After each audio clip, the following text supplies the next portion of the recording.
Good afternoon, members. It is time to start the meeting. We've also formed a quorum, so I call the meeting to order. Item 1 on the agenda, information papers issued since the last meeting. So far, we haven't issued any information paper. Item 2, items for discussion at the next meeting. Members, please take a look of the list of outstanding items for discussion. I had a word with the administration. Now the proposal is as follows. For the meeting to be held on the 16th of June, a Monday at 2:30 p.m., we should talk about two topics. First, taking forward the work on patriotic education. Second, equal opportunities for people with disabilities to participate in the society. Members, any views on the two topics? All right, Mr. Tick. Of course, I don't have any adverse comments on the two topics, but then in the light of the upcoming election, come next month will be June, to be followed closely by summer. And then we won't have much time before the advance work for the next election. So I just wonder if the administration has got anything to update us in relation to publicity, electronic counting of votes, and voter registration. I think we should at least have a meeting before the summer break in relation to the electoral arrangements. I can take up the matter with the administration to see what's the latest position. Thank you. Any other views? No? Then in that case, those would be the items for our next meeting's agenda.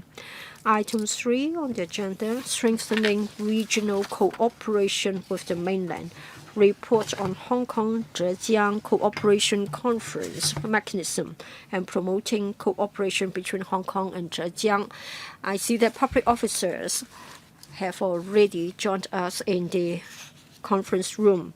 I'd like to give the floor to Mr. Clement Wu, Undersecretary for Constitutional and Mainland Affairs, to walk us through the paper submitted by the administration. For members who would like to speak, please press the request to speak button. Mr. Wu, please. Mr. Chairman, members, good afternoon. Myself and my colleagues are glad to attend the meeting of the panel on constitutional affairs to report to you on the Hong Kong Zhejiang Co-operation Conference mechanism. Our work to strengthen regional cooperation with the mainland. Well, President Xi, time and again, emphasized that Hong Kong's integration into national development is the rightful meaning of one country, two systems, and the key to the new direction, new space, and new impetus for the future development of the Hong Kong SAR. The Hong Kong SAR government fully understands that Hong Kong's destiny has always been closely connected with the motherland. And facing with the current international environment that the U.S. government's bullying and the unjustified imposition of the so-called reciprocal tariffs, we need to integrate into the overall national development, and we should give play to our unique advantage of one country, two systems, and being connected both internally and externally. We should achieve more in relation to the national development. We should have confidence, and we should stand shoulder and shoulder with the national government. And we will be stepping up our cooperation with the regions so that we will honor the spirit of embracing changes while staying principled and achieving mutual benefits. We should work together with the provinces, municipalities, as well as the autonomous regions. Currently, we have had regional mechanism with a number of places, and under the mechanism, the SARG, together with the provinces, municipalities, and autonomous regions, deepen our cooperation, and we will explore new directions and will open up new space for cooperation. For Hong Kong and Zhejiang, all the time we have had a lot of cooperation in economic and trade relationship, on youth, On other aspects, we have had a lot of cooperation. Between the 22nd and 25th of April, the CE led a government delegation to visit Zhejiang, bringing about fruitful achievements. First, we established the Hong Kong Zhejiang Co-operation Conference mechanism. 51 items under 13 areas had our consensus. 4 agreements have been signed: innovation technology, housing, economic cooperation, as well as youth development, so that we will have all out and comprehensive cooperation between Hong Kong and Zhejiang. And then innovation and technology cooperation. And we have had in-depth discussion with the 6 little dragons, and we have new opportunities for innovation and technology cooperation. And then thirdly, we have the Hong Kong Investment Promotion Conference, Zhejiang Ningbo Forum, Ningbo Hong Kong Economic Cooperation Forum. And then we cover areas like finance, supply chain, innovation and technology, and professional services. And we have been promoting the unique advantages of Hong Kong to the mainland enterprises. And we have the dual roles of helping the enterprises to go out and to attract inward investments. Well, last year in July, the CE, together with the governor of Guangdong, co-chaired the 24th plenary of the Hong Kong-Guangdong Cooperation Joint Conference, and then witnessed by the relevant CPC secretaries in May, September, and last year and March this year. Our government had been signing up agreements with Guangxi Zhuang Autonomous Region Committee, the Shanxi province, as well as Hainan provincial. And we cover finance, health and medical care, logistics, tourism, construction, legal services, data flow, as well as exchange of talents. And we have been following up the various items at the working level actively.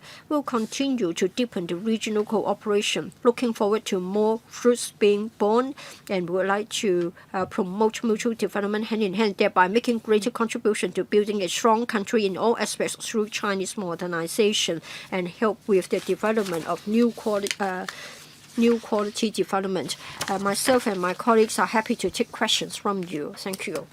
I'd like to read out the sequence of members taking the floor. Mr. Chen Yong, Mr. Su Cheng-Wing, Professor Priscilla Leung, Mr. Tang Fei, Mr. Tik Chi-yun, Ms. Nishi Lam, Ms. Carmen Khan, and Mr. Houghton Chow.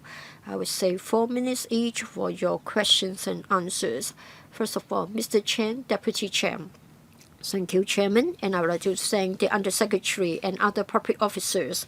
The CE, Mr. Li Ka-chiu, led a delegation to visit Zhejiang, and in fact, it was extensively reported in the media, and it was very fruitful. During the 2 sessions, we were talked about the 6 little dragons, and we said that we used to be the head of the 4 dragons in Asia, and there are indeed more opportunities for cooperation.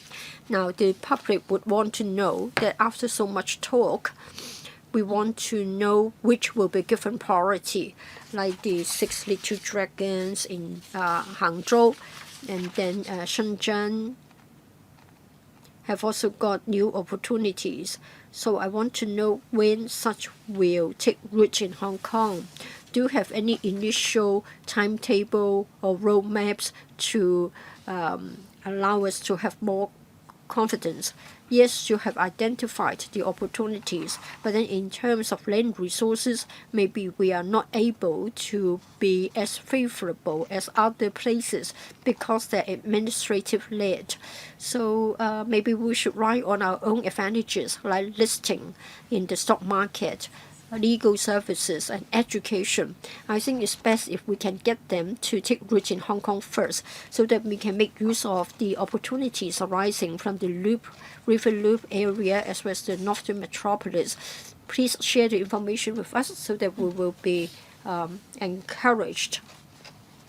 Undersecretary, in terms of innovation technology, maybe my colleagues will supplement. Well, for the high-level Hong Kong Zhejiang Co-operation Conference, well, 13 areas are being covered. There are 51 items and directions.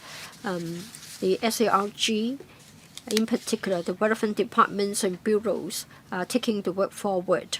We have examined the roles to be played by Hong Kong and Zhejiang in the strategic national developments. We try to have mutual benefits, and then we decided on the priorities together. Therefore, after signing the memorandum, the relevant counterpart departments have been driving the work at full steam. We try to be pragmatic, and whenever one item is ready, we'll take it forward. For cooperation areas that are ready, then both parties will join hands to launch them. And then we will work on them first to be followed by others. Say, for example, after signing the memorandum, we held the Hong Kong Investment Promotion Conference, Zhejiang Ningpo Forum, Ningpo Hong Kong Economic Cooperation Forum. 1.4 billion US dollars worth of direct investment arose from that opportunity. A dozen of enterprises had said that they would like to come to Hong Kong or expand their existing business in Hong Kong, and will be providing the support in due course and at the right time. I believe that the relevant departments and bureaus would talk to their relevant counterparts in relation to the agreements already signed. Ms. Chen, please. Thank you, Chair, and thank you, Mr. Chen, for your questions. In the interest of time, I will be brief. As Mr. Chen has said, rightly, we need to implement the measures. We have got the blueprint. What is important is to transform them into reality. So Mr. Chen asked for a roadmap and a timetable. We went to Zhejiang and other places. Well, of course, we've been emphasizing our strength. There is R&D upstream. But then we need to be more business-oriented. We need to transform the R&D outcomes into economic benefits, and we need industries, we need enterprises. And therefore, we have been emphasizing that we need to make sure that we have the midstream transformation of R&D outcomes and the manufacturing at the downstream level. We have the conditions to become the city of unicorns, or for us to become a strategic and emerging hub for innovation technology. Well, as far as manufacturing is concerned, we'd like to get the top-notch enterprises to come, either the 6 little tigers in AI or the 6 little dragons from Hangzhou. They are our targets. We would like to attract them to come to Hong Kong. We have got a breakthrough. That is, the C has said that we need to have our own policy on industries. Now we need R&D, and we have got the dollar-for-dollar matching scheme, and there will be innovative ideas about taxation. And when it comes to land, of course, we've got new arrangements, and there will be land available in the River Loop area. And we need to support innovation technology among the local enterprises. We have got the subsidy and support schemes, so we will be working in both directions. What we want to do is to make sure that innovation technology will contribute towards our GDP, and we can contribute to the national development of our motherland. Mr. Zhou Zhenwing, thank you. The Chief Executive returned on April 24th, and immediately we see the establishment of a mechanism, and that we are now discussing this paper. This is really swift and effective. Zhejiang is a very important part in the Pearl River Delta, and together with the Yangtze River Delta, we must try to work together, and I believe that there would be benefits in our cooperation. The United States has brought up these reciprocal tariffs, and so I'm sure that cooperation between Hong Kong and Zhejiang would be complementary to each other, especially as Mr. Wu said, we're going to bring businesses out and also attract business in. I am in full support of the cooperation. Zhejiang is a very large business province. We see many new industrial developments with trade, different industries, and state-owned enterprises.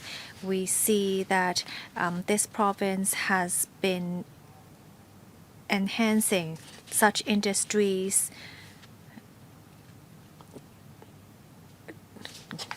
gradually. I want to see what your focus would be on industries in Zhejiang.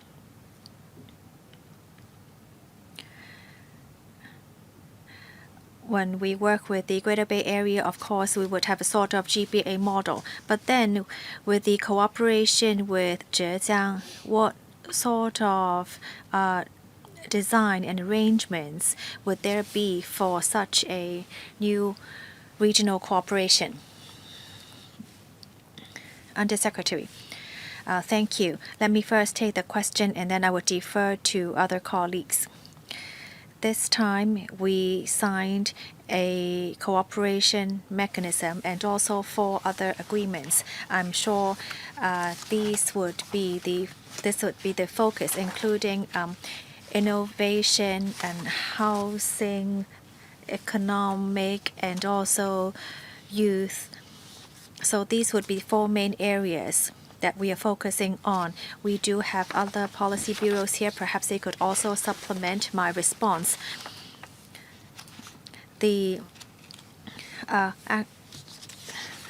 policy bureaus would be in constant discussion. Even without signing a cooperation arrangement, the CMAB would be acting as a communicator. Well, how do we hold meetings on a frequent or non-frequent basis? We would be the ones organizing such meetings. Let me see if other policy bureaus would like to add on to my comments. Who would like to supplement? Please raise your hand.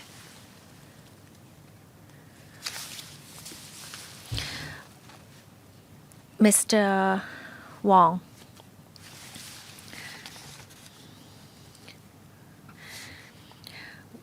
Well, let me try to touch on some of the important points on housing.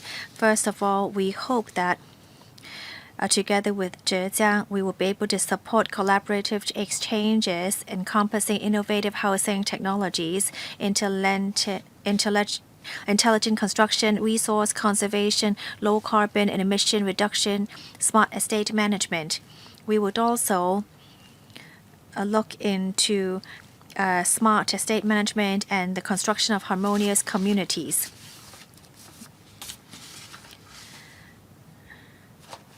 And also to look into publicity work. We would also enhance talent exchange on both ends, and that will be able to leverage on our competitive edge for a win-win situation. Thank you. Next, Dr. Priscilla Leung. Thank you, Chairman. I really would like to acknowledge the work done by our government to explore new opportunities. I'm really in support of the cooperation with Zhejiang. The week before the CE visited Zhejiang, I was in Hangzhou attending an expert conference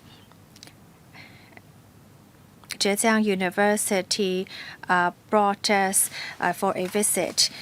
And we visited the 6 Little Dragons and visited the tea house in Hangzhou. And in Mainland Street, we were able to meet with young entrepreneurs for exchanges. Of course, we want to invest, and we asked them whether they welcome our investment. We were, of course, rejected.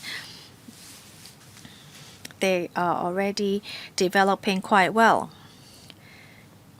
For those LegCo members who were here in the previous term, we also visited Hangzhou together with our president.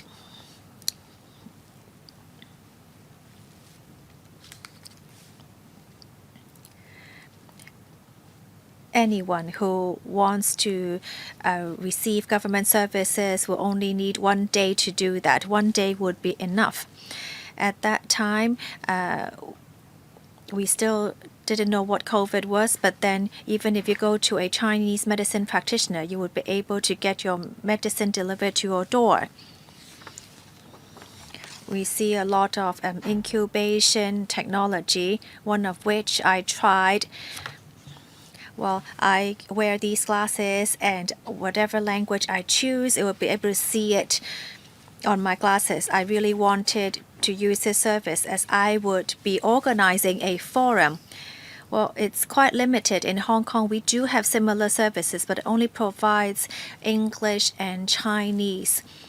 And it costs 50,000 to rent those glasses. And I haven't tested out the quality. How can we encourage our young techs in Hong Kong to work together with Zhejiang? Because Zhejiang University 10 years ago already started offering scholarships to U.S. high-tech entrepreneurs. They really welcome international talents. Now that our CE has visited Zhejiang and has opened doors for us, well, even if we are not able to join developing the 9th Little Dragon, perhaps we could work together to come up with a 10th dragon. We really want to support our young people in their journey towards innovation technology. I believe that businesses and universities and we all should work together. I remember the happiness and the smiles on young people's faces on Mainland Street. They were very happy that the government is supporting their dreams. I do believe we need to do the same. We need to think of ways to attract or give incentive to young people. Maybe come up with some sort of bonds or incentives to encourage young people to work in IT and see whether they could also work together with talents from Zhejiang. And Secretary, would you like to take this question or defer to other colleagues? Well, I can answer part of the question. We complement any province we cooperate with on the mainland. We, of course, see a lot of outstanding IT achievements in Zhejiang. Hong Kong is an international business center. Our cooperation with Zhejiang will also see achievements because 1 + 1 would be greater than 2. All our policy bureaus, whether it be education, innovation, or finance, when they want to come to Hong Kong to become listed, or if they want to use Hong Kong as a gateway, we would work together with them. Would anyone like to supplement? Ms. Cheung, Chairman. First of all, I'd like to thank Professor Leung. You have done a lot in education and you've really given us lots of inspiration. Let me tell you about what's happening in Hong Kong. Other than visiting Hangzhou, we also explore other opportunities. In Hong Kong, we do still have a talent edge. Our government has been exploring new areas such as trying to commercialize innovations. We do have a 10 billion Race Plus program to provide to our researchers and a convenience to really commercialize their innovations. And we can actually have a research, academics, and innovation really collaborate together, and then we could industrialize the products. So the Race Plus program exactly is such a design.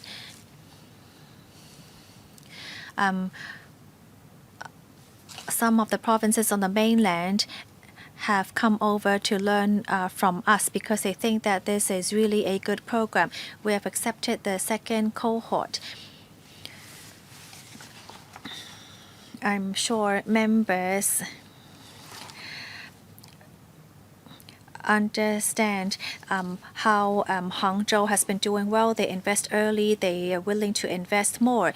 And in the CE's policy address, there's also a 10 billion fund and another 1.5 billion innovation fund. There has been huge changes recently, and chancellors from different universities have said that this is now the best time to invest in innovation. Well, I think we should also encourage others to participate, such as issuing bonds. I think the whole city can work together to support industries. Any supplement from the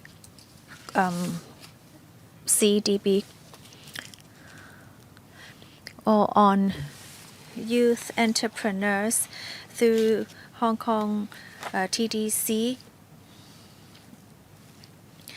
There is a program in which through TDC offices elsewhere, we let young entrepreneurs familiarize themselves with the mainland. This is a 3-year program, and it has been completed. Through the TDC,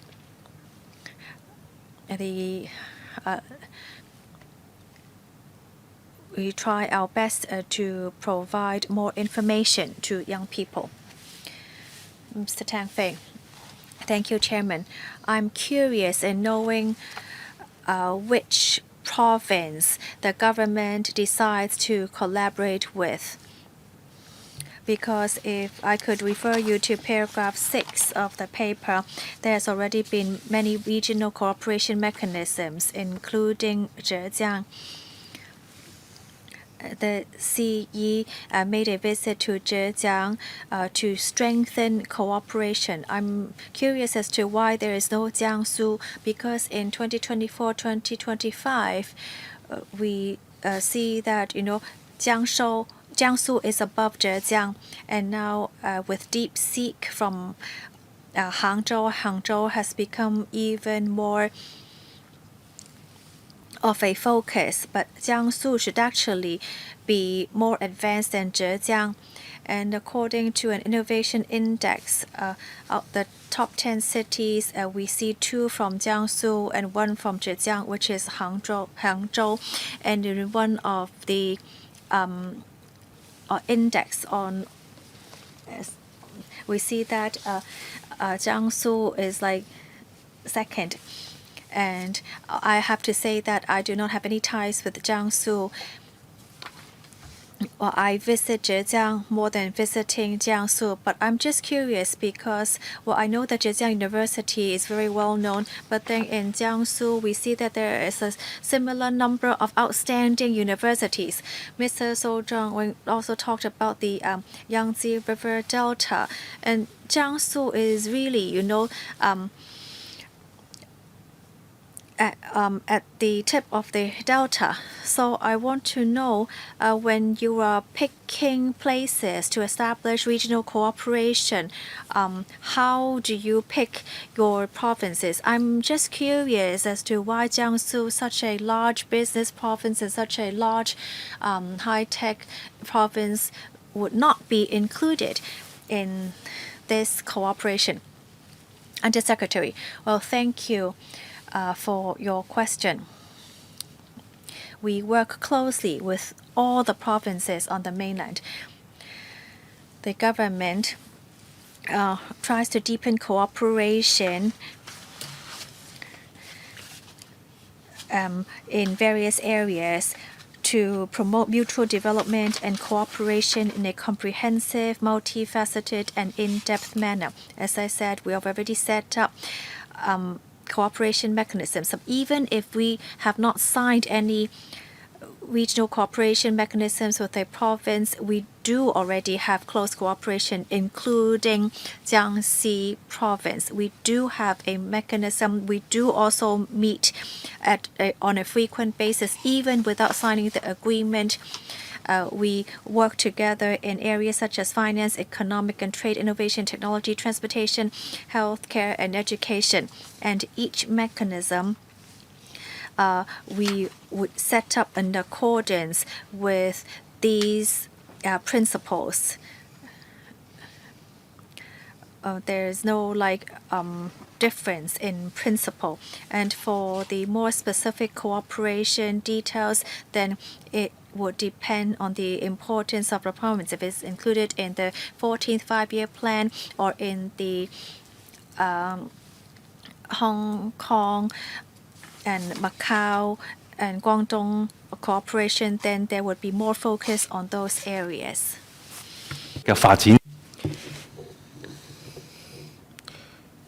And in the light of such, we will decide on the concrete details of the cooperation. Well, we signed a lot of agreements. In future, there will be more, but then they will differ They will be different from each other. Well, I think Mr. Teng Fei would like to know more as to what has been done out of the Hong Kong Zhejiang cooperation mechanism.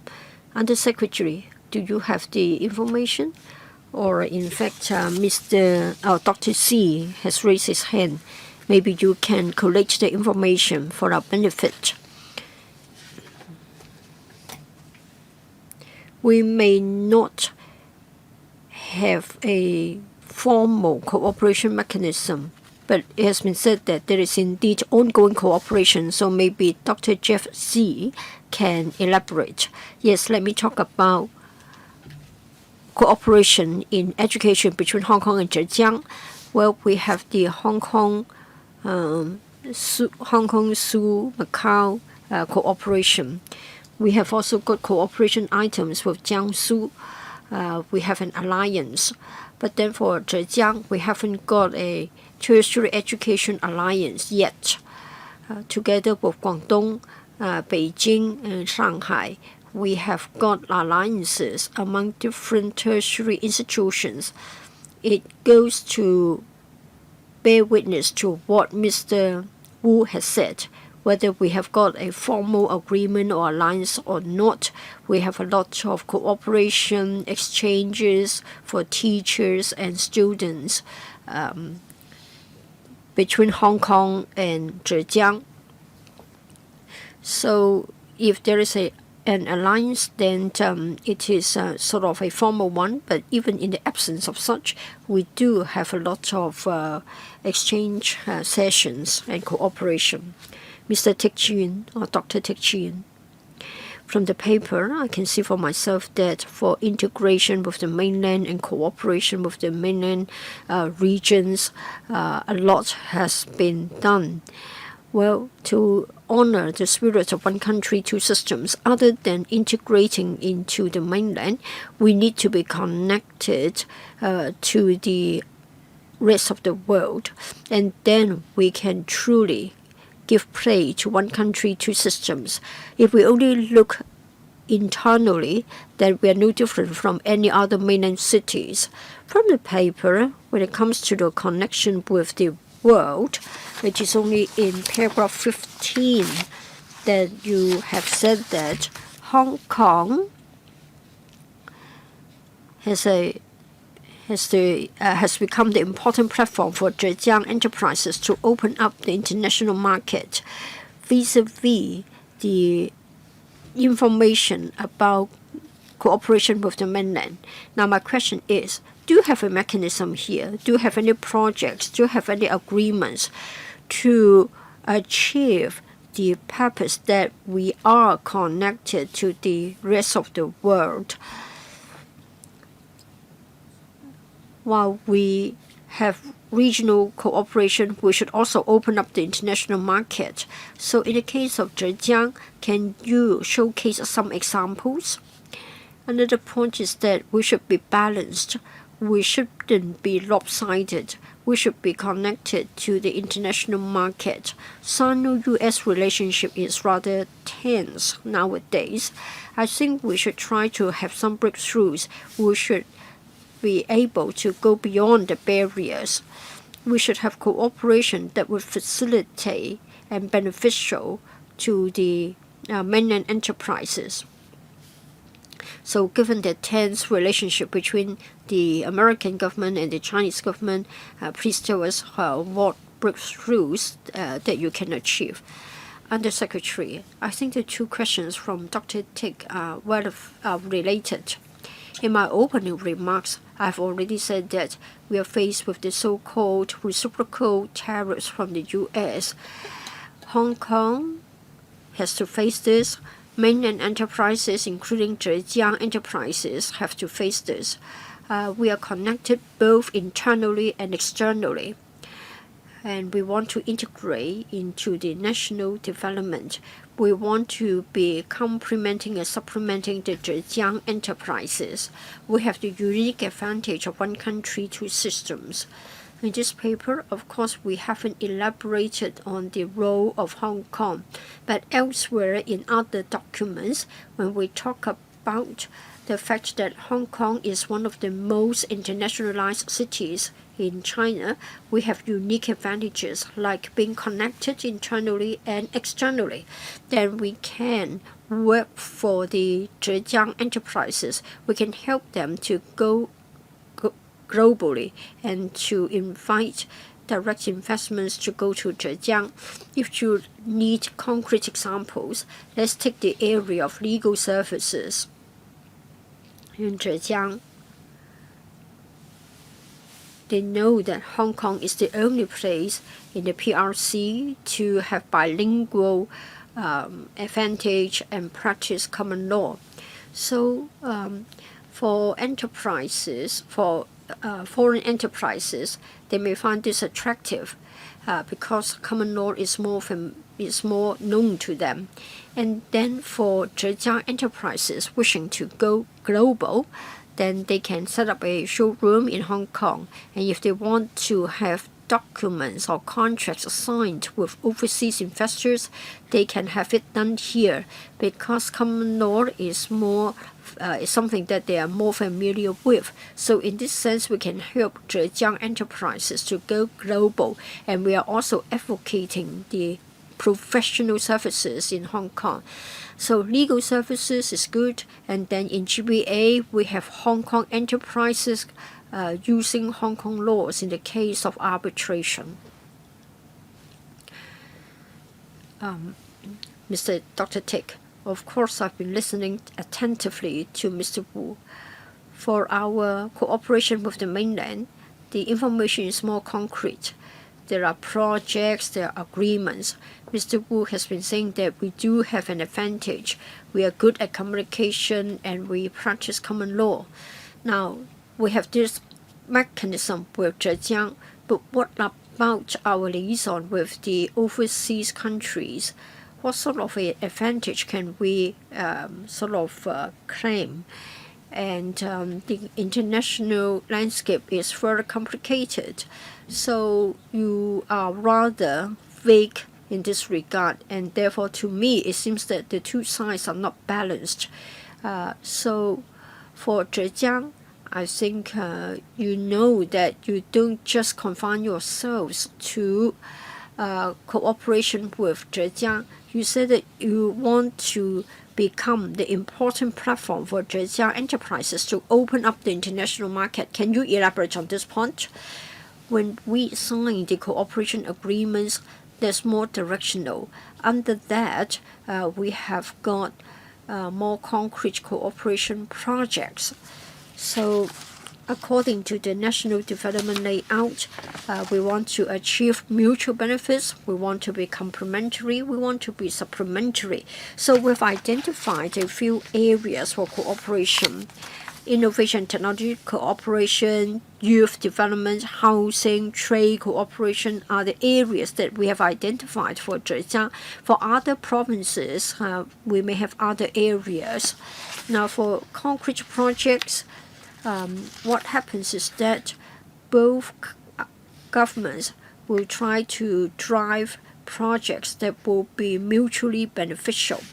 I think we need to give the administration time in relation to the very important document already signed and what will come out of it. Sometimes it takes practice before we can tell what more we can do in a particular area,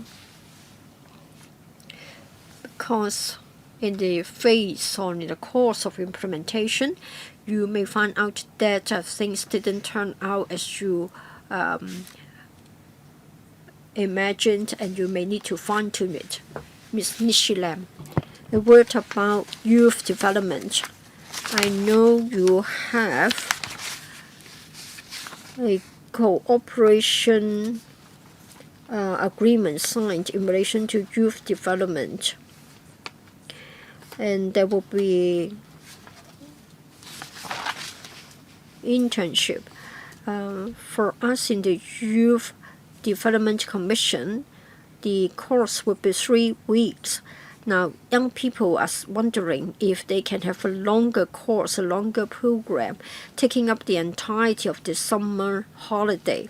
For us in the Youth Development Commission, we are restricted by the funding available. Can you not have a longer program for them? What about conservation of the nature? And what about class 1 artifacts? So can you not provide more internships places? And do try to identify opportunities that cannot be realized in Hong Kong. And then in Zhejiang, they have very mature cultural and creative industries. Like other mainland cities, I think Zhejiang cities have done a good job. So can we not identify certain industries to have more in-depth cooperation? So 2 areas, education as well as cultural and creative industries for youth internship. Maybe I can defer to the Home and Youth Affairs Bureau. And the other question can be taken up by the Culture, Sports and Tourism Bureau, Ms. Winnie Chair. Thank you, Chair. Thank you, Ms. Lam, for your question about the cultural and creative industries. The current term government does want to see development in the areas of cultural and creative industries. It can take place either locally, on the mainland, or overseas. Let me cite an example. We had the Creative Industries Agency, and we have undergone a reform, and we actively signed cooperation agreements with our mainland counterparts so that we can have concrete projects that can promote the cultural and creative products. Last year, our design industry is more mature than that of the mainland, and that covers fashion design as well. We signed a cooperation agreement with a mainland enterprise, and we went to the Shanghai Fashion Week, and we set up a strategic partnership so that in Hong Kong we have an annual Hong Kong Fashion Week, and they can come to Hong Kong. And then for cultural and creative products, our agency had memorandums signed with 3 enterprises. One from Beijing, the other is the Great Wall enterprise, and then again a memorandum was signed. So such are the examples of our cooperation. In the case of Zhejiang, we have just recently signed the agreement. We will work along the same direction to see what more can be done on top of the memorandum. So we'll work on that. Thank you. Ms. Tori Chen from the Home and Youth Affairs Bureau. Thank you for your question. We have signed a memorandum on youth development with Zhejiang, and we hope that together with Zhejiang will be able to provide more internship opportunities for the young people of Hong Kong. Ms. Lam is very familiar. The Home and Youth Affairs Bureau is working to support mainland internships for Hong Kong youth. Usually the internships will take 3 to 8 weeks. 3 weeks may seem a bit too short because it takes 1 or 2 weeks for them to adjust, and then by the time they have adjusted to their work, they would have to leave. We hope to provide more flexibility for newer companies. Then we would perhaps first set it at 3 weeks to begin with, and then they can apply to stay for a longer time. We welcome that, and when we approve the proposals, we would especially take this into consideration. In Hangzhou, in Zhejiang, there are many different internship opportunities. We see mainly focus on innovation, education. There's also an enterprise internship program, and we're working with Ant on the mainland to provide more popular internships such as cultural conservation and cultural development.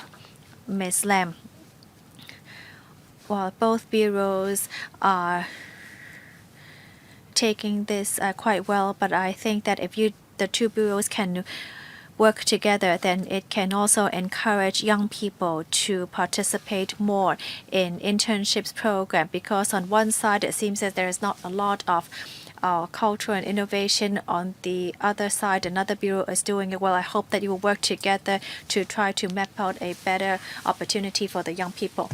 Ms. Carmen Ken. Thank you, Chairman. I see from the paper and from the report that regional cooperation mechanism, especially between Hong Kong and Zhejiang, shows us that under the steering group on integration into national development, we are becoming more mature. I see in the paper that you are working through under the leadership of the central government. So we do have this cooperation at the central level, and then there's also regional cooperation, over 10 such cooperation mechanisms. And there's a 5+11, the 5 CMAB offices and the 11 liaison units of the HKSAR government. And I think that this is already quite mature. I'm more concerned with the memorandum after the visit, and under the leadership of the CE, many memorandums have been signed. I'm more concerned with innovation and technology and finance, because we do see Professor Sun Dong also trying to bring in more talents. And a company is looking to becoming listed tomorrow on finance, And I think financial cooperation is very important. Since we do see the 6 little dragons in Hangzhou, I want to hear about how we can cooperate further in terms of finance. Secondly, I'd like to thank the Secretariat for reminding us that last year when we were talking about regional cooperation, I also like to thank them for also preparing a paper for us in October of last year to show us what has been done in the different areas. It's been 6 months. I hope that the administration can consider on the basis of the October report to provide us with more information on other cooperations, not only on Zhejiang. We want to see some updates. It might not have to be now, or you might want to provide us with an update in October of this year. I do hope to see an update very soon. All right, Undersecretary, please provide us with an update later on. And then on innovation and financial cooperation, I'd like to first invite Ms. Chung to take the question. Thank you, Chairman, and thank you, Ms. Khan. You mentioned a very important point. Innovation and finance are both important irreplaceable areas that we need to focus on, and these two are, of course, at the top of our list. Other than the government and enterprises working towards it, we want everyone to participate. This is the advantage of Hong Kong. With the cooperation with Zhejiang, we actually have signed a memorandum on 6 main areas, one of which is on innovation and finance, including some enterprises coming to Hong Kong to mobilize funds and then to encourage Hong Kong enterprises to also to join in QFLP and QFDP. In Hong Kong, when I was answering a separate question, as I said, we are also setting up a hub. We do have a 10 billion fund and also a 1.5 billion fund on innovation and technology. We're trying our best to attract VC funds, PE funds, and other large funds to come into Hong Kong to bring in more cash flow.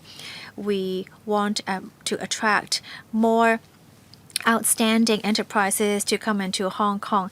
Many companies and enterprises have their eyes on the advantages in Hong Kong, and we are working together with the Hong Kong exchanges.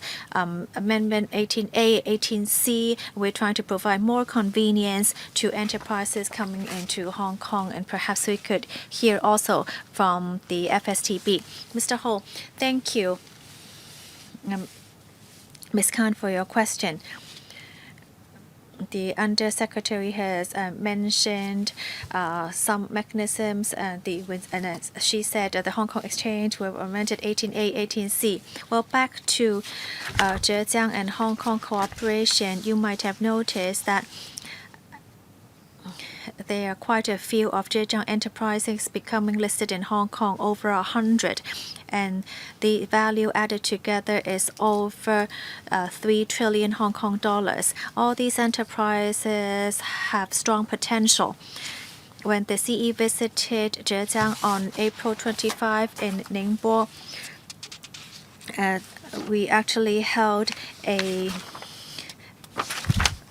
conference together with Ningbo and the Hong Kong Investment Promotion Conference in Ningbo. So under these mechanisms, we would, of course, grasp all the opportunities to reach out to these companies and enterprises, and then we would continue our communication with them and to encourage these enterprises to come further develop in Hong Kong. Mr. Holden Chow, thank you. I'm very happy to see the Hong Kong Zhejiang Co-operation Conference being held. And I see a lot of achievements have been made since the visit.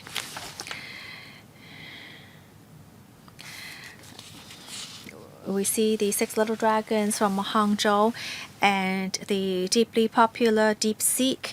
All these came from Hangzhou. I'd just like to understand a bit better. Upon your return, for all these Hangzhou enterprises, we do have a lot of tools in Hong Kong because we support many new innovation enterprises. We do have funds to support them as well, such as the Raise Plus a program which can help us to attract overseas and mainland enterprises to come work with us.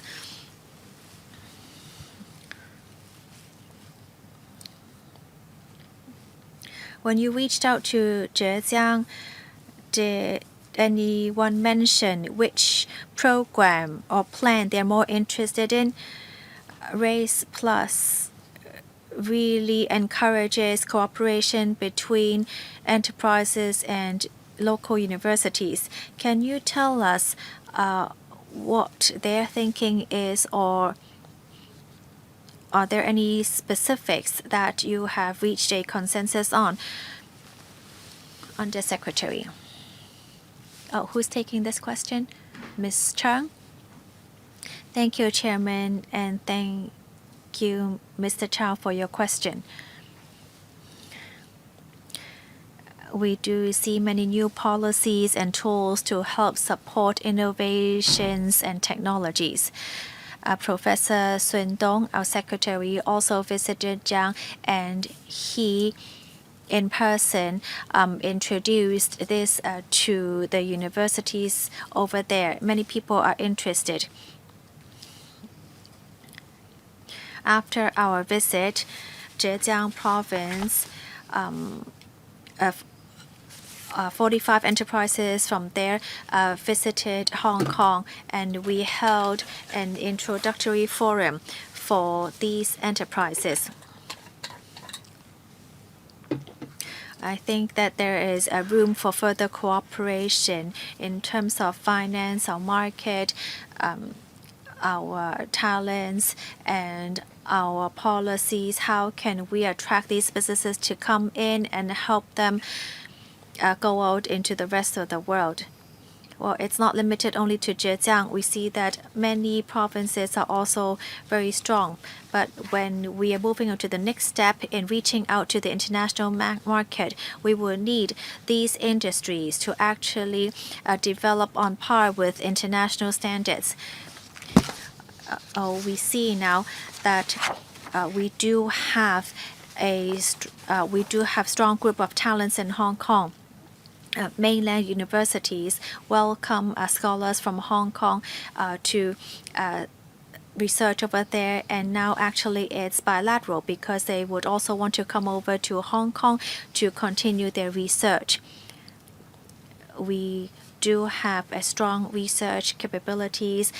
We act as a gateway to the rest of the world, and we do have our talents, and with a free flow of information, it's very huge appeal for mainland researchers and techs. We see many mainland enterprises hoping to set up an international office or headquarters in Hong Kong. But this headquarters will not only be for tax purposes. We hope that there would also be research purposes as well. So there would be an overseas headquarters and IPO center. Our IPO also is on par with international standards, and there would also be a talent center. We also hope that we'll be able to attract high-end enterprises to come over here. We do provide a lot of support, especially for some of the new industries. We have heard many good comments from the Legislative members. We want to try our best to help enterprises to go to the rest of the world to help them penetrate into the market, such as to the Middle East and to other countries, because our standards are recognized by the rest of the world. And with this cooperation platform, we could bring our enterprises into the mainland, and we would discuss with the local authorities to bring their local enterprises by lots to Hong Kong to help them to set up into the loop to Cyberport or to Science Park. Thank you. Next, Mr. Yim Kong. Thank you, Chair. First of all, I'd like to congratulate the holding of the conference as well as the consensus, out of which 51 items and 13 agreements have been signed. I know that every year in Ningpo, and the day after tomorrow, we'll have the 4th such expo in Ningpo. So I want to know if you can say more about that.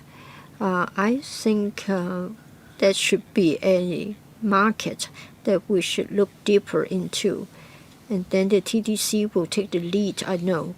I want to know how many enterprises will take part in that expo.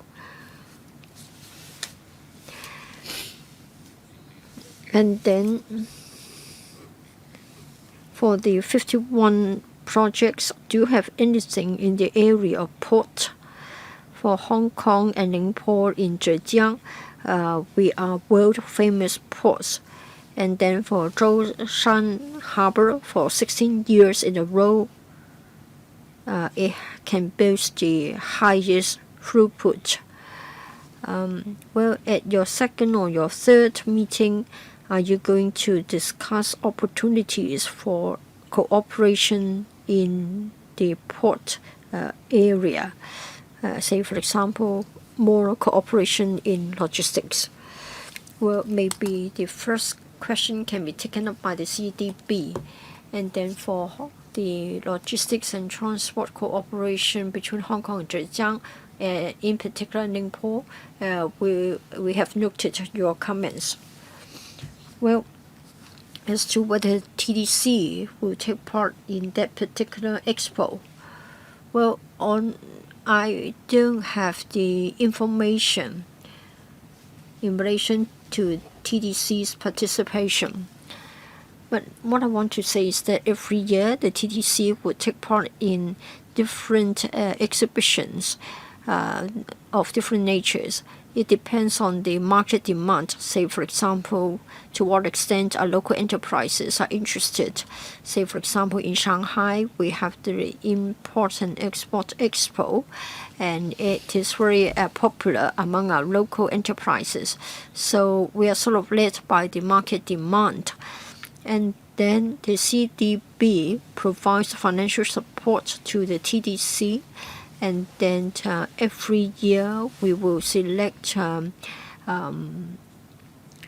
individual exhibitions, rather like on a roster basis, to promote the image of Hong Kong. So we have the Hong Kong Image Pavilion to talk about the overall advantages of Hong Kong. So every year for expos held at different provinces and municipalities, we'll identify the opportunities and we'll try to take part. Mr. Yim, anything to follow up? For the China Eastern European Expo, I think it is important. I would expect the CEDB to take an active role. Now you don't even know whether you're going to take part and how many enterprises will go. So please give a written answer after the meeting. Well, we can ask the TDC to provide the information. What I want to say is that when we open up the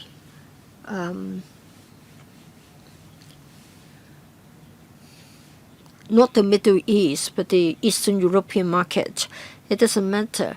Well, in fact, Hungary and other places had been included in the CE's delegation.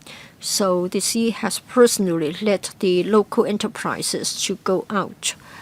Well, I think Mr. Yim is interested in the upcoming expo, so perhaps the CDB can look into the matter. If you have got any information, please update us. Just now, a member referred to the platform set up arising from the agreement between Hong Kong and Zhejiang. Would like to know what specific programs they are. I think just now the CDB would like to give an answer. I'll give the floor to you now. Thank you. Let me provide additional information here. Just now, the member said that the paper is silent on the other markets since we are focusing on the mainland, in particular Zhejiang.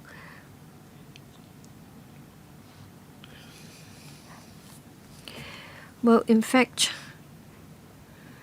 since the year 2003, we have the CEPA, which is a free trade agreement. I think you are all familiar with it. The purpose of CEPA is that by setting up a mechanism, we try our best to open up the markets as much as possible. And this way, overseas enterprises will come to set up their business in Hong Kong, and through Hong Kong, they go to the mainland market.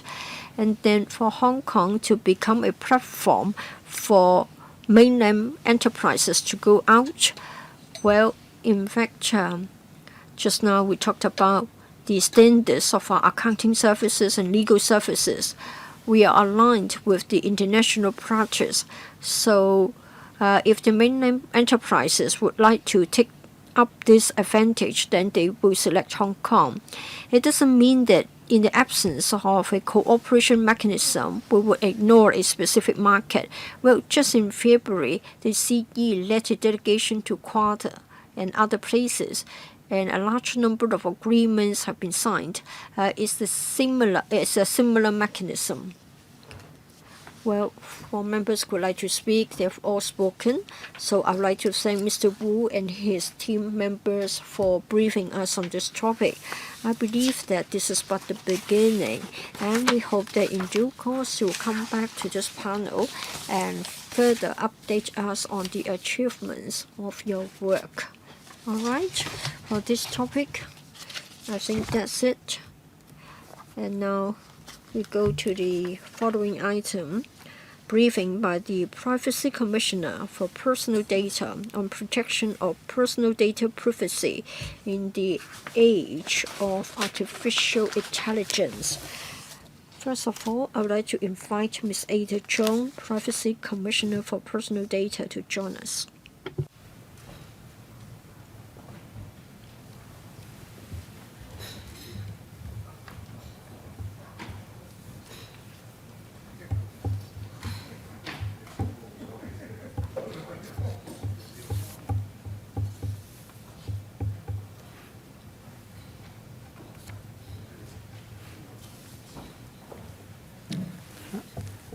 I would like to welcome Ms. Chong, the Commissioner, as well as her team.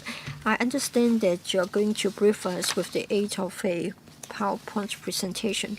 When you are ready, you may start. Mr. Chairman, members, good afternoon. I'm glad to have this opportunity to come here to report to you on our work to protect personal data privacy in the age of artificial intelligence. Well, AI application is getting more and more prevalent, and then the risks, including the risk of personal data privacy, are more significant. Well, a large number of international resolutions and declarations have been signed. We always emphasize the importance of AI security. At the national level, AI security is also an important area under national security. When it comes to innovation technology, I know that the national government has given equal emphasis to development and security. Well, as early as 2020, very early, the national government has already issued a particular initiative, that is Global AI Governance Initiative, which emphasizes people are oriented and AI for good. And President Xi has also said that we should be fair, we should be healthy and orderly when it comes to AI development. AI will help us to accelerate new quality development as well as digital economy. It will also be important as a cornerstone for the future economic development of Hong Kong.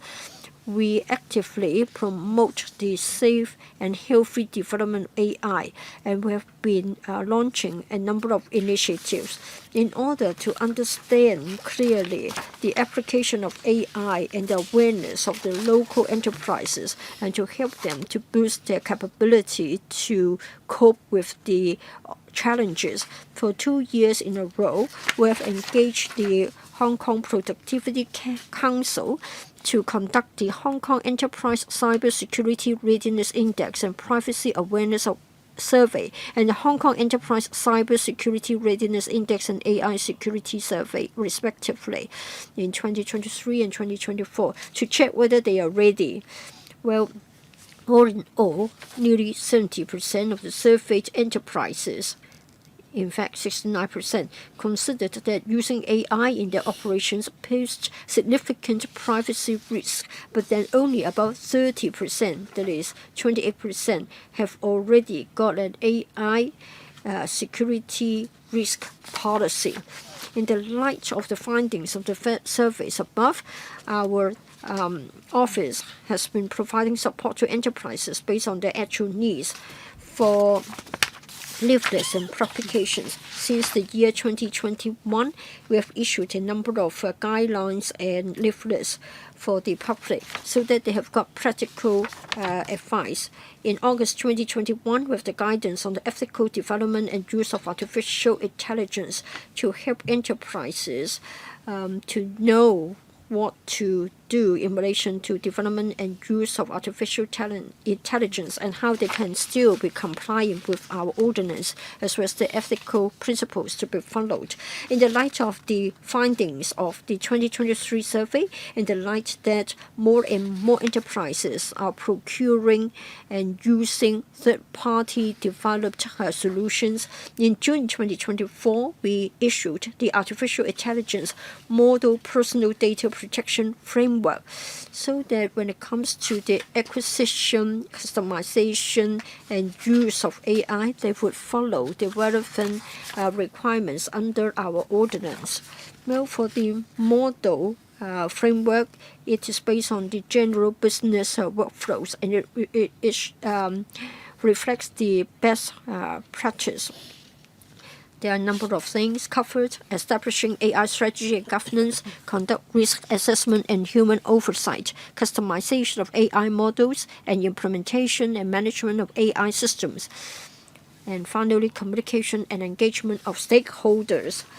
At the same time, with the emergence of new AIs, AI chatbots are getting more and more popular. In September 2023, we issued the leaflet called 10 Tips for Users of AI Chatbots, so as to help the public to be safer in the use of AI chatbots, so as to protect the privacy of their personal data.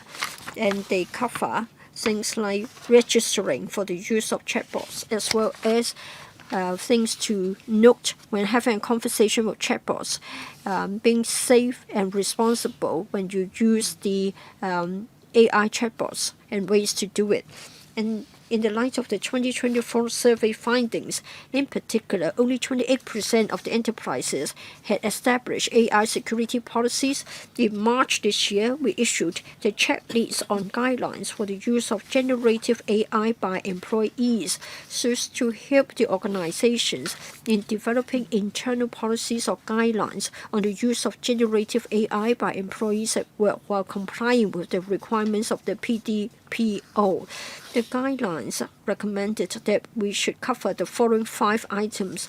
First of all, scope of permissible use of generative AI. Second, protection of personal data privacy. Third, lawful and ethical use and prevention of bias. And fourthly, data security. And fifthly, violations of policies or guidelines. That is the consequences to be faced by the employees. At the same time, the guidelines would also provide practical tips on supporting employees in the use of generative AI tools, like providing training and resources for employees on the use of generative AI tools, providing a support team and to answer their queries, and establishing a feedback mechanism to help organizations identify areas for improvement. When it comes to publicity and education and promotion, we have the following work done. To promote the and also raise awareness for the public. Leaflets have been given out on guidance materials in leaflets, and actually many forums and conferences and seminars have been held. And PCPD would also organize many seminars and then to tell them more about the relevant guidance materials. This year, we have the annual flagship event, Privacy Awareness Week 2025, to hold different events in order to support enterprises in the use of AI and to protect privacy. The PCPD in March of this year set up a hotline, and the PCPD has also held the Privacy Friendly Awards 2025, and in addition added on the special award for the Best AI Governance Award. And in order to help young people to understand more about these AI risks, we also have the training future leaders of AI and privacy protection training program last year, which included a topical seminar and interactive workshop so that participating students can familiarize themselves with applicable standards for using AI in compliance with the provisions of the PDPO. The program was supported by the Education Bureau and organizations from the technology and education sectors. In order to know more about the use of AI in Hong Kong and the impact it has on organizations, and from August 2023 to February of 2024, 28 compliance checks were done to try to understand and also to look into how they collect and retain their data and as to how they govern the use of AI. And this year, from February to May, we began a new round of compliance checks. And compared to the 2024 compliance checks, we covered more local organizations, up to a total of 60 across a wider range of sectors. Other than the sectors included in 2024, this time it also included telecommunications, banking and finance, and also examine organizations' implementation of the recommendations and best practices provided in the model framework. And there has not been contravention of the PDPO during the compliance checks. And starting from 2024 in October, the PCPD has served as a co-chair of the Ethics and Data Protection in Artificial Intelligence Working Group of the Global Privacy Assembly, and also joined in 3 resolutions sponsored and in October 2021, the PCPD also acted as co-chair of the International Enforcement Cooperation Working Group of the GPA. And since October 2021, acting as the co-chair of the International Enforcement Cooperation Working Group. And in 2023 and 2024, the PCPD, together with 15 privacy and data protection authorities worldwide, issued the concluding joint statement on data scrapping and the protection of privacy, which reinforced the requirements in the statement in 2023 and to remind that there is a need to ensure that there's a safe use of AI. This is all I have to share today, and I welcome questions from members. Thank you. There are 4 members who have pressed the wish to speak button. Let me read the names out. Dr. Dick Chi-yun, Mr. Tang Fei, Mr. Guok Wai Keung, and I myself. 5 minutes each. Dr. Dick Chi-yun. Thank you, Chairman, and thank you, Commissioner, for your detailed presentation on AI. Well, I see that you have addressed the concern and are doing a lot in terms of publicity and education, but I'm worried about whether this is enough. Because in the past, the government and other public organizations have seen or witnessed problems in relation to privacy issues, and now with AI, they might pose a higher risk. I'm afraid that this is just a toothless tiger, because even with guidelines, then organizations would just say they will try their best they can because there is not a monitoring mechanism and not any consequences. Well, there are many guidelines out there. Do people really think guidelines are important? I have 2 questions. Can the government and large public organizations enforce these guidelines seriously? Because they should be working guidelines, much like a soundbox, or you collect the comments and data, and that could also have an impact on AI use and development in the future. The government should really ensure that the guidelines could be enforced. And I hope that there would also be consequences internally, and that everyone would treat it very seriously, that it would become part of the criteria in work. And have you thought of formulating legislation? These few years, there have been amendments made to privacy ordinance, but nothing has been drawn up in relation to AI. The risks of AI have become higher.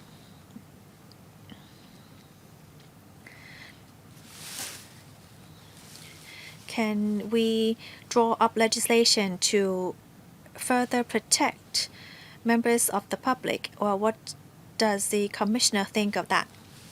Commissioner. Thank you, Chairman, and thank you, Dr. Tick, for your questions.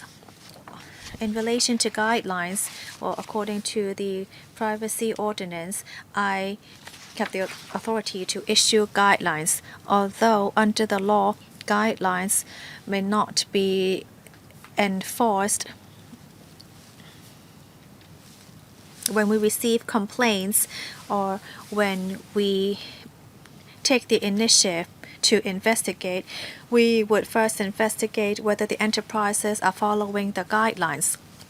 When they do not follow guidelines, we would consider the circumstances and see whether there is any contravention to the privacy ordinance. We have to make sure that they have enforced the protection of their clients. If they have followed guidelines, then we would believe that it fulfills the criteria under the PCPD. If not, then in accordance with past experience, we may think that they would not have met the criteria of the PCPD. Well, guidelines would need to be taken seriously and complied with. For those that contravene the ordinance, then we would then issue an enforcement notice. That would be mandatory. And if they do not take heed, then that would be a breach in law.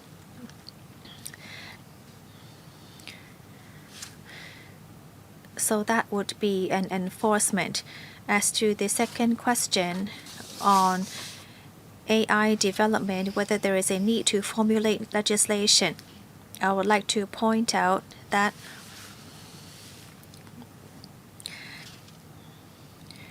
the PDPO is neutral, regardless of how you collect, handle, or use data. The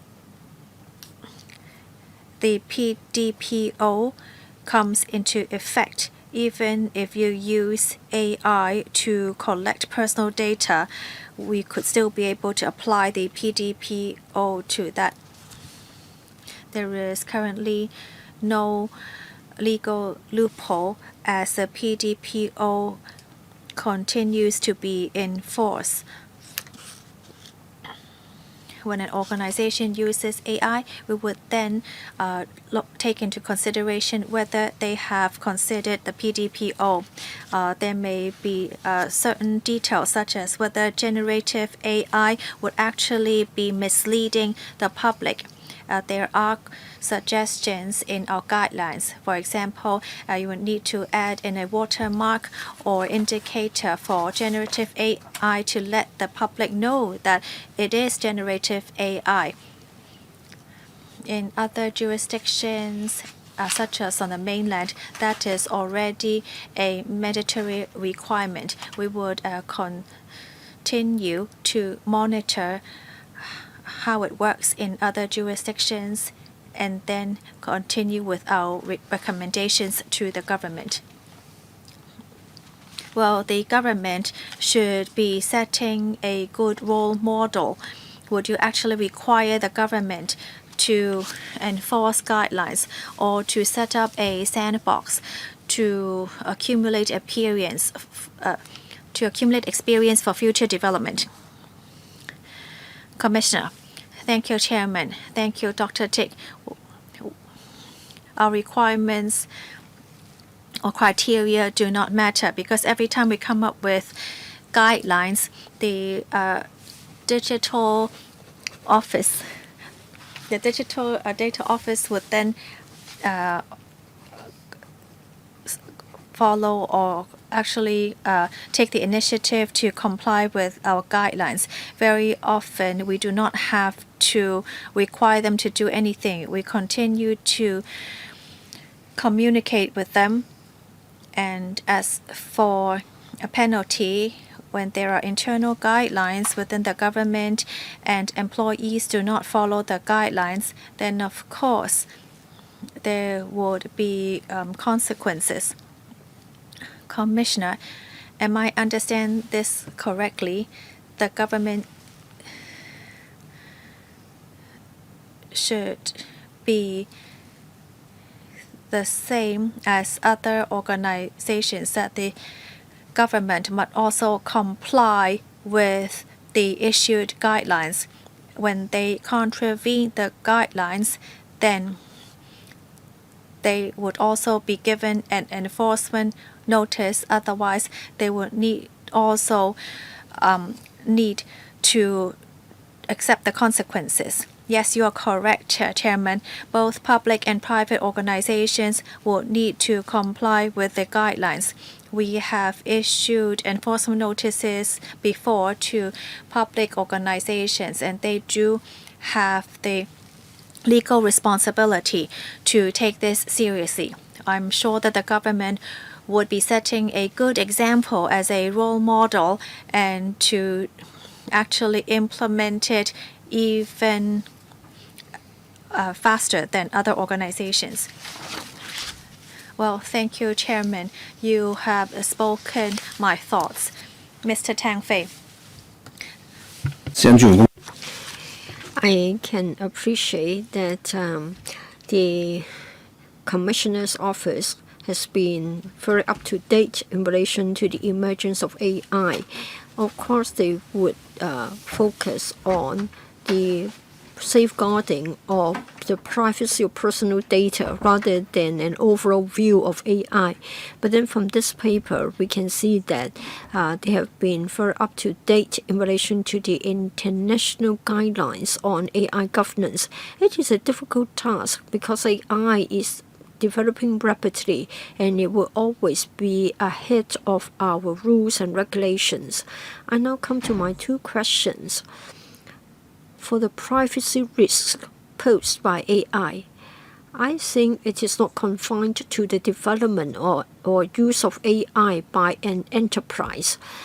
When a citizen uses generative AI platforms, rumor has it that such generative AI platforms or applications, they are sort of scraping our personal data because that's not for free. You're supposed to pay for it. And then given the geopolitical tensions, sometimes we can't have a direct access to the Western AI platforms, and we may have to work through a third party. Citizens don't know whether such platforms would inappropriately abuse or even steal our data, and then they would get hold of our digital footprints. And it is of course not located locally, and it is a matter of global transfer. So I want to know how the PD can help us, because we have no jurisdiction over anything that's outside of Hong Kong. And then in paragraph 18, you said that you would like to help the young people to know about the AI risks. It's good. It is good for you to have this leadership scheme. Now, if you have got teaching materials in relation to privacy risk in the use of AI, it will be best if you can distribute them extensively to the schools. Now you've got 90 places under the program. We have got 1,000 schools in Hong Kong. 90 out of 1,000 schools would be too limited. Now, it isn't just a mere matter of protecting privacy. Before they come out to work, young people may not have a strong sense of protecting their own privacy as well as the privacy of the personal data of their peers. Probably you become aware of it when you go to open a bank account. Now, in the case of AI, we want to make a distinction between using AI to do our homework and using AI to cheat. So we have to make a distinction. What belongs to me and what should be protected and what is public. I think you need to be clear about the logic. So I would suggest that you better sort of publicize the message. I think it's better and more effective if you distribute the teaching materials to the schools. So, Commissioner, what about your work for schools? Thank you, Mr. Tang, for his question as well as his support for our work. Well, in this year, we have a plan. To answer Mr. Tang's second question, we do have a plan to publish storybooks. The storybooks would cover digital security, including AI security, and we plan to distribute it to all primary schools so as to promote the importance of respecting and promoting personal data privacy. It is hoped that primary school students can have the awareness of protecting their own personal data, and they will also take note of the AI security risk, including the ethics. Another plan is to produce APIs so as to promote our checklist as well as our model framework. For the checklist, of course, that's about the checklist for employees' use of generative AI, but then the contents, etc., would be relevant to an educational organization. Say, for example, a school or a school sponsoring body can also make use of this checklist to drop their internal guidelines for the reference by their students as well as their staff.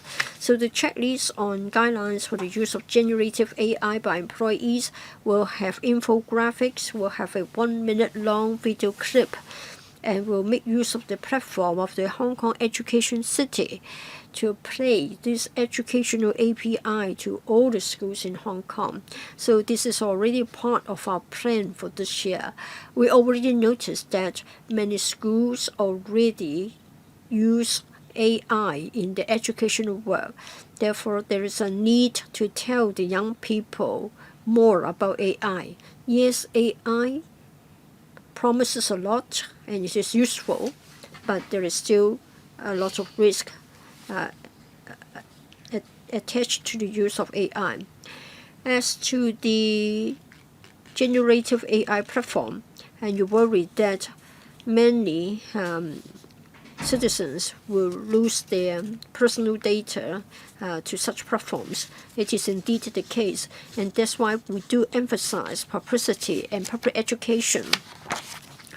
And we do cover many different areas and take different formats. We hold seminars, we take part in internal training sessions of enterprises. We also partner with other organizations in delivering talks, and we ourselves have seminars, and we get the enterprises that have been doing well in this regard to share their successful stories with us.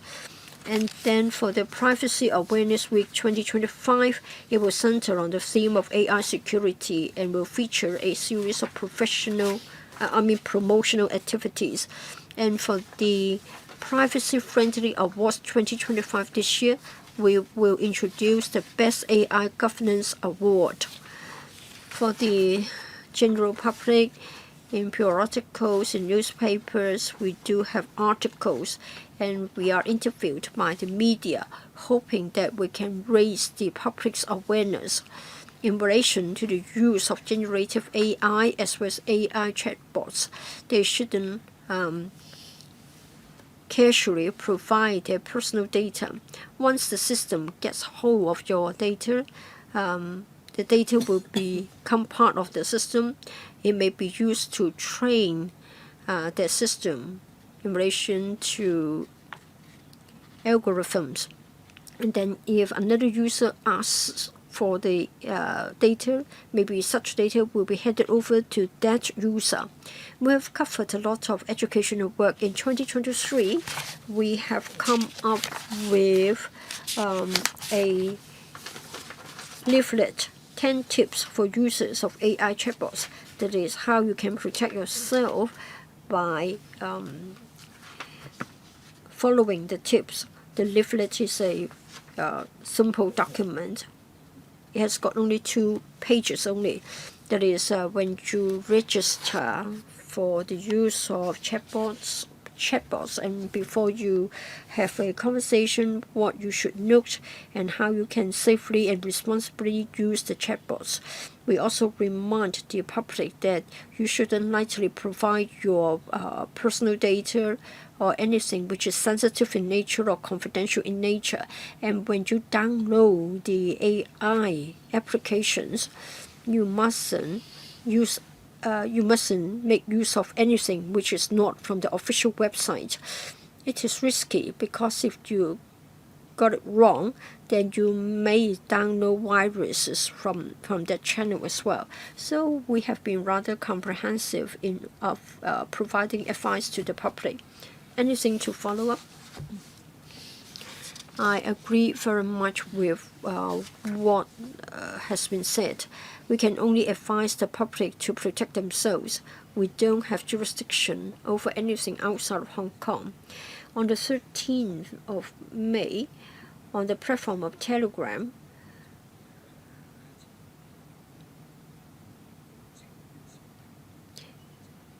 it was said that there was a huge clearance or eradication operation involving illicit sale of data.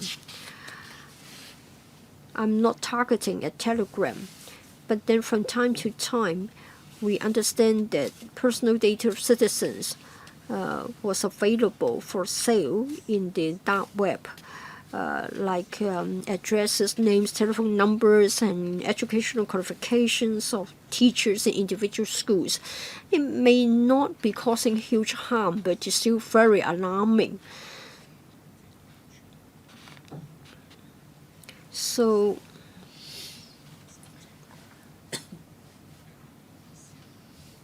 for such threat and for such damage, what are you going to do? Commissioner, it is a very valid question. We noticed that in this digital age, personal data has a value and you can fetch a price. In the dark web, indeed, very often we may come across the offer for sale of personal data. Whenever we see such a phenomenon, we will take follow-up action. Under the CPO, which has been amended, it says that if personal data is for sale unlawfully and if you make money out of it, then it is already an offense of doxing. We'll ask the platform to remove the information, and the person doing this would be criminally liable. Well, for us to ask for the removal of the personal data, indeed many platforms are located outside of Hong Kong, but we are glad to tell you that they have followed our advice and they have removed the information, and the removal rate exceeds 96%. Thank you. Well, in fact, Mr. Tang asked a question that is of great interest to me. I'm glad you noticed that the Commissioner told us that for doxing and the prevention of such, they have been very successful in their work, even covering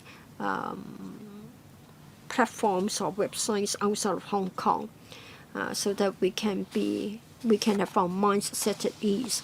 Now let me have a follow-up question. You said that at the Hong Kong Education City, you are going to launch APIs or short clips for schools. Do you think that you need to talk to the Education Bureau if they are to help you in the sense of issuing instructions directly to the schools? Then schools will send your information to the students and you'll be quicker and more effective, right? Thank you, Chair. Thank you for your advice and suggestion, and we are in fact working on it. Whenever our work involves schools, we really want to have the recognition and the support of the Education Bureau. Last year, we had family school cooperation projects, and the Education Bureau helped us and the response was good. And then we have been organizing seminars for school management committees. We hope that for all the school management committees of the schools in Hong Kong, we can explain the guidelines to them and we can explain the relevant risks to them. So we're liaising with the Education Bureau, hoping that we can have their support. Thank you. Next, Mr. Kwok Wai Keung. Thank you, Chair. I'm not a panel member. Thank you for allowing me to ask a question here. First of all, I must thank the Commissioner. Last week, she had a meeting with us and she listened to our briefing in relation to a report from us. The Commissioner kindly gave us her advice and comments. I can see that the PCPD has been very proactive. You have got a number of publications like the model framework, the checklist, plus a number of documents for the reference by the relevant industries. However, back to the paper itself, in relation to use of AI, I think that's the trend. It would only get more prevalent. As to the risks, if it is a scale of 5, then it is a matter of 3.06 in relation to the risk, more than half. So the risk cannot be said to be low. So, Chair, if I may say the following. Now, the Commissioner's office has done a lot of work. All the activities are of large scale. You need to prioritize your work, and you have been focusing on the larger enterprises. What about the SMEs? According to our own survey, I think about half or even more than half of the SMEs surveyed told us that they didn't have any internal guidelines, and employees told us that they had never been trained and then they are left on their own to cope with the situation. Some of them told us that they have been using AI, the boss didn't ask, and then they just wondered why the bosses didn't make inquiries.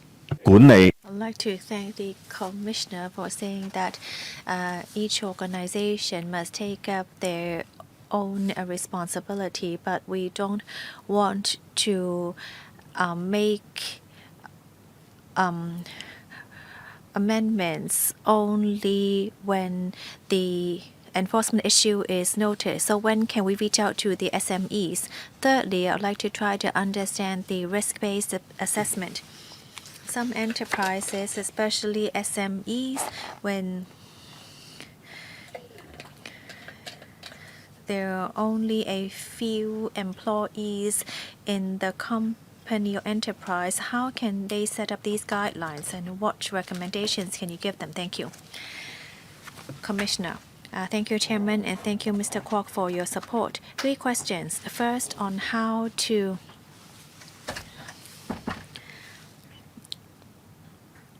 raise further awareness on the risk brought upon by AI. I think we need to adopt a multi-pronged approach. On one hand, we must continue with our investigation.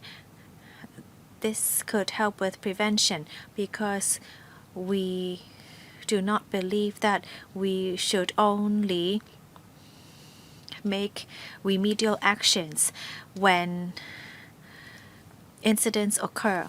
In 2023 to 2024 and this year, we have taken the initiative to conduct a compliance check that could help us enhance and raise awareness in AI risk. We also put a lot of importance on publicity, education, and promotion. We organize seminars for the sector and the public. For internal seminars, enterprises can contact us and organize internal seminars. Last year, we reached out to 110 enterprises with over about 80 internal seminars. We have already added in digital data security. And this year on, we would also raise further awareness in AI security. For SMEs, in the second question, how do we support them? At the end of March this year, we already set up the AI security hotline. We welcome SMEs to attend seminars and also to call us to make inquiries. In March this year, when we came up with the list on guidelines for the use of generative AI by employees. This is only a 3-page guideline because we understand that resources are limited in SMEs and they do not have professionals to support them. Therefore, we only show it as a checklist for SMEs to follow quite easily, and under what circumstances, what can they use or what policies they can abide by. We try our best to make it easy to understand. And under the model framework, we also design it in a business-oriented manner. So in procurement AI, pragmatic AI, we would teach them step by step how to follow them, and when there are questions, they are welcome to call our hotline at any time.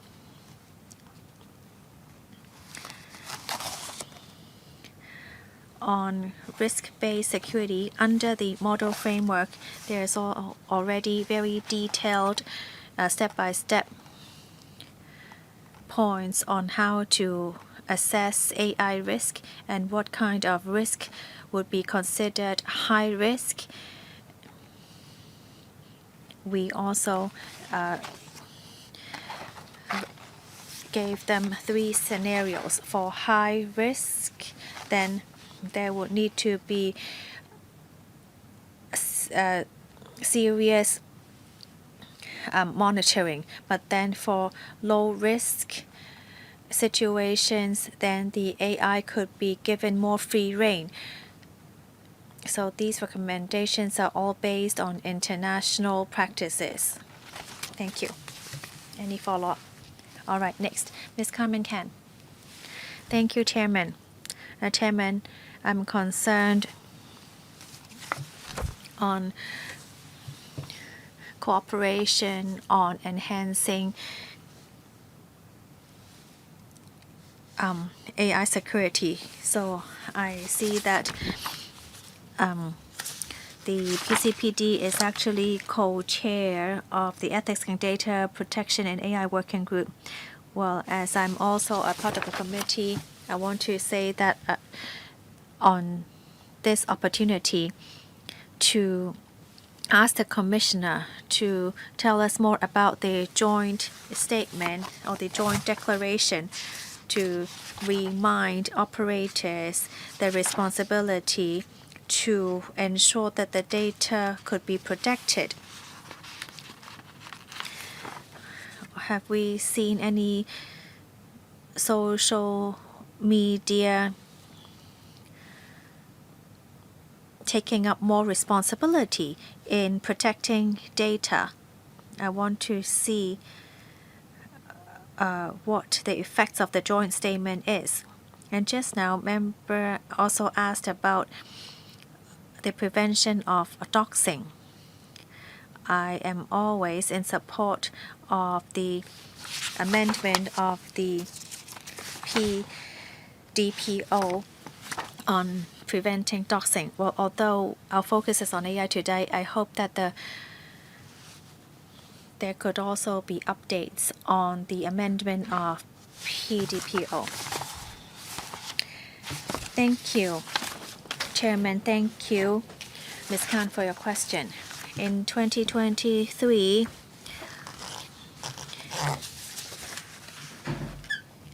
we, as the co-chair of the International Enforcement Cooperation Working Group of the GPA, we have seen that on social media there is actually illegal doxing. And so, together with 11 privacy and data protection authorities worldwide, in August of 2023 issued a joint statement to social media platforms and other websites that host publicly accessible personal data about global expectations on privacy protection.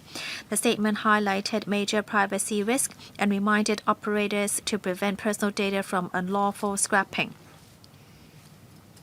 In 2023, since the issuance of this joint statement, we, with other privacy and data protection authorities, have seen a division of work to meet together on Zoom these platforms and websites to see what measures they have taken and whether they are complying with our joint statement. And after meeting with them in October of 2024, together with 15 other privacy and data protection authorities worldwide, issued a concluding joint statement. And the concluding joint statement actually let the social media and websites know how they have been doing, whether they're meeting our expectations. And we looked at their shared best practices and provided further guidance for the industry. So it's within 1 year, we issued 2 joint statements because we noticed the doxing issue and also the emergence of the use of AI, and that many data has been illegally acquired from online. And therefore, we work together with these authorities worldwide. And on the amendment of the ordinance, we have been working non-stop with the government to review the amendment area.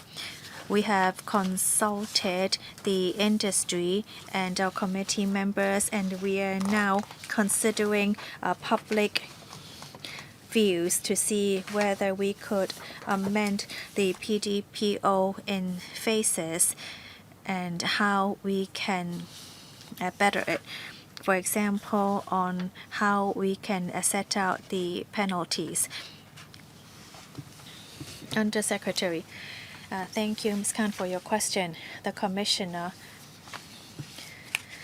mentioned some of the consultations done, and we have heard Ms. Khan's views for the early amendment to the ordinance. We are working on penalties. While some enterprises may not be familiar with privacy protection, when there are penalties under the current economic situation, it might bring more pressure to enterprises. We suggest taking this in phases. For example, to just formulate some non-economic implications, or there to actually define better the PDPO, and also on miscellaneous items on how the PCPD can tackle doxing. And then we first work on publicity and then try to amend this in phases. Well, there are 2 more minutes left. Let me see if there is follow-up from Ms. Khan. Chairman, I support the implementation by phases, but I think we could draw up the legislation first and then to implement it in phases. All right, it's my turn to ask question now. A very simple question. Well, I know you have to work on helping SMEs.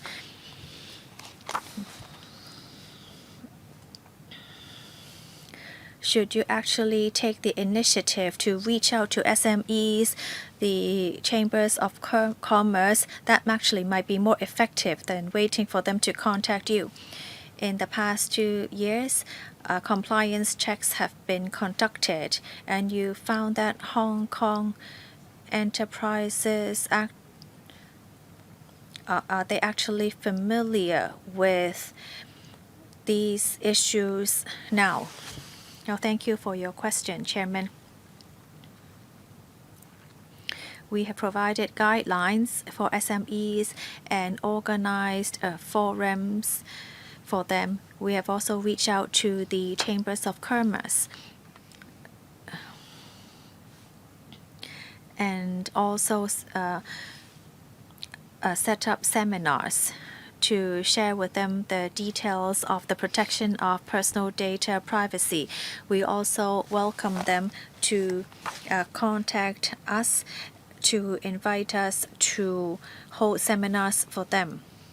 On compliance checks, especially in AI security, I would say that in 2023 and 2024, and even for the recent compliance check, we've seen a positive phenomenon. Over 70% of the enterprises believe that the use of AI will bring. I'm sorry, because of time, I'm going to slightly extend the meeting until we finish up with the Q&A session. Thank you. Well, 70%, that's 69% of the enterprises believe that the use of AI will bring in a certain degree of AI risk in security. So they know about that. And our compliance checks also found that a collection of personal data through AI or products, they have actually tried to provide data subjects with personal information collection statements. Over 90% of the enterprises have also come up with a contingency plan for the leak of personal privacy data. And I believe that we have seen improvements. 30% of the enterprises actually have a contingency plan on AI data leakage because many of them understand that AI is being used more often, and so they would also try to adopt measures to tackle issues rising from AI. More and more enterprises have provided training for employees on AI security. This is actually quite a healthy finding.